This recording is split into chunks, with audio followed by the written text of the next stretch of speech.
It's too early for this.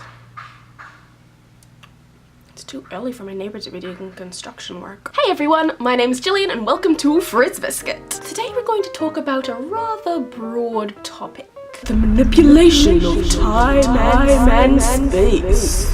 As someone who watches quite a lot of sci-fi and has a rather overactive imagination, I tend to think about time travel a lot. You know, just everyday musings. And I swear it's not just because I want the Doctor to come and pick me up in his TARDIS. Although that does come into it a little bit. Time is already a hard enough concept to sort of wrap your mind around. It doesn't have a beginning and it doesn't have an end, and there seems to be no limit to how far it goes. It wasn't really time travel that I was concerned with because it's relatively straightforward. I mean, I know time travel has its fair share of complications. There's all the drama about creating paradoxes and parallel universes and the wibbly wobbly timey wimey stuff, but I think most of the complications seem to happen once a person arrives at their destination and then they start meddling with things they shouldn't really mess with. Let's assume for argument's sake that at some point in the future the human race is going to invent a super reliable time machine that is going to allow us to choose the exact point in the past or the future in which we're going to travel to. Although more likely human race will just invade another planet and steal the technology. We hop into the time machine and we set the coordinates and bippity boppity boo, you've just traveled in time. Even if a person could get into this really complicated situation, the actual act of traveling in time going from point A to point B would be relatively straightforward. So now onto the real stuff that has plagued my mind for a long time. Now the idea of stopping time, that's a lot more confusing to me. Let's look at the character of Hiro Nakamura from the TV show Heroes. He has power of the space-time continuum. Not only can he travel in time, he can also stop time. Now when he stops time, everything freezes. Everything. The things that were in the process of falling or being thrown just stop. Stay suspended in midair. But Hiro can still move around at normal speed. Everything else is just frozen around him. So time's still going on for him. So is time really stopped?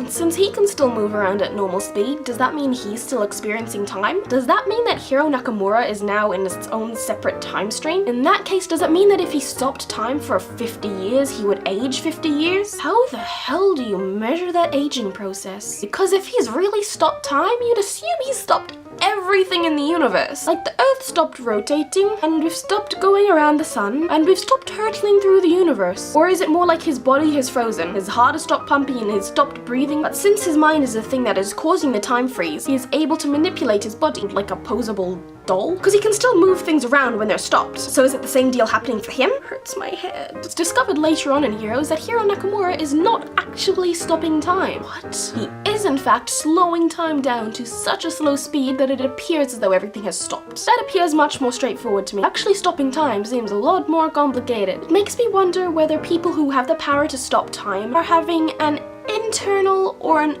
external effects. Like for example with Hiro, is he slowing all of time down or is he just speeding himself up? If he's speeding himself up, there's probably going to be a problem with aging there as well. It makes a lot more sense to me if it's an internal effect and he's only actually affecting himself, not the rest of the universe. Time is tricky. There's one last thing that really confuses me about stopping time. That is boundaries. We'll have to use another example because as we know, Hiro Nakamura doesn't actually stop time. Let's look at Inspector Gadget. I remember being really confused when I was watching the Inspector Gadget movies when I was little because somehow they managed to outrun the time-stopping device. It was quite easy for them to outrun it actually, because if I remember correctly, it was a ginormous purple bubble expanding from the time-stopping beam. Alright. Is it really stopping time then if they're just stopping everything inside the bubble and then anyone who casually walks back in is experiencing time normally? It seems a little bit too on switch off switch to be really stopping time. Time's pretty complicated. Let's pretend for a minute that there's a person with the ability to stop time. Actually stop time. Say they're not powerful enough to stop the entire universe and they can only stop, say, the town. Does that mean that when time is unfrozen, that everything within that bubble of stopped time is now out of sync with the rest of the universe? How would you be able to tell? It hasn't stopped the entire Earth from rotating. Suppose if the town's been stopped for 10,000 years, you'd probably be able to tell it's a little bit more out of sync with the rest of the universe. Then say that this person's power grows, and he manages to stop the entire planet. Does that mean then that the planet Earth will stop rotating and stop going around the sun? Because you know how our solar system is constantly hurtling through the universe at colossal speeds that we do not even pick up on. If the Earth is stopped in time, does that mean that we get left behind? I suppose the gravity of the sun would still drag us along. If we do get left behind, that would kind of suck. Because then when eventually the person unfreezes the time that they've frozen, they'll probably die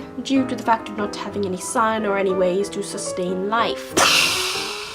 What I'm trying to say is that stopping time is incredibly confusing, and if anybody has the power to do it, please don't let the sun leave us behind. Thanks.